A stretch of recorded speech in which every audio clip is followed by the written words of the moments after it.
we're going to create the saucer, which is going to be our stand-in for the USS Enterprise inside of Adobe Illustrator. If you don't have Illustrator, don't worry, I'm your friend and I have the saucer already ready for you to go inside of the work files folder. So for those of you who do have Illustrator and you want to check out this technique called a 3D revolve, here we go. Now the most important thing is we want to work in the pixels unit. We don't need inches here because we're going to be dealing with the screen. Now we want to work with something that's going to show the ship in a pretty decent size that we can scale down. So that's why I've chosen something around, 700 or 800 wide by 600 high. I'll click OK. And we're going to create a path using the pen tool. But I'm going to grab my ruler first by pressing Command or Control R. And I'm going to drag out a line somewhere on my document like this, so we can have a place to put the points so they match up properly. Grab your pen tool here, and let's go ahead and turn off the fill color. We want to deal with the stroke only for now, so let's go ahead and we're going to click right here, and then we're going to click and drag our mouse to create the top of the saucer. We're going to click right here and we're going to pull just a little bit like this to give it that little curve. We're going to come over here, click and drag down like so. And then we're going to click right here and we're going to drag. Now for those of you who've never ever used Illustrator, please check out the Adobe Illustrator courses at the VTC website. You'll learn how to master this pen tool because it is quite scary for a lot of people. Okay, so I'm going to go ahead and deselect by grabbing my regular old black arrow or the selection tool, and I'll click away from it like so. Now as you can see here, I've drawn 1/2 of the ship. Now imagine this thing just going this way as well. I'm going to go ahead and hide my rulers now by pressing Command or Control R. I don't really need to see those. Now with this shape selected, I'll click on it like that. We're going to go to the Effect menu. We're going to choose the 3D category, and we're going to choose something called a revolve. Now the way this works is, let me go ahead and deselect this real fast.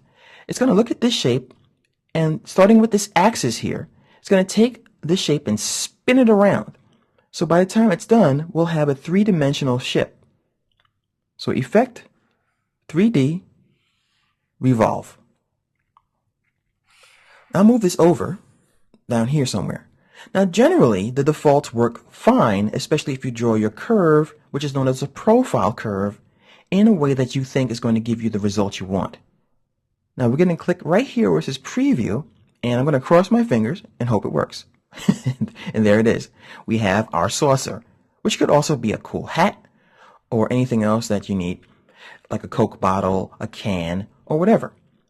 The idea behind a revolve is you have to see it in your head as cut out. What does 1/2 of this object look like? You can create a vase or whatever as well using the same technique. So once again, the defaults work just fine, but if you just want to study this setting here, you see that we have the revolve angle, which is 360 degrees, which is all the way around.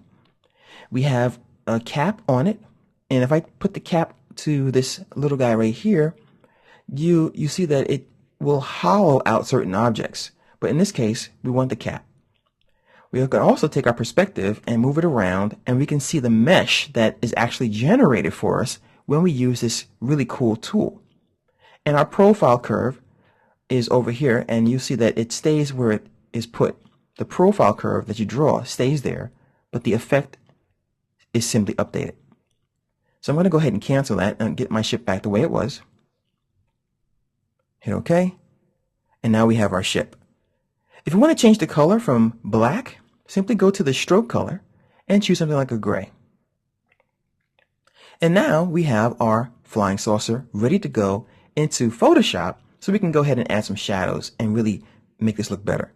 So what I'm going to do at this point is I'm going to go to Object, Rasterize, and I'm going to choose 72 ppi, and I'm going to choose the background as transparent.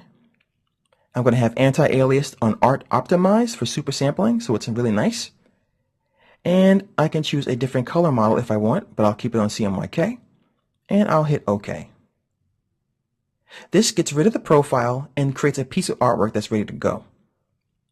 Then I'm going to go to File, Export, And I'm going to save it as the PNG file format. That will retain the transparency in the PNG format so that we can see behind this area inside of After Effects. From there, we're going to take it into Photoshop. So just save it as saucer.png and meet me inside of Photoshop. Once again, if you don't have Photoshop, I also have this finished file ready for you to go.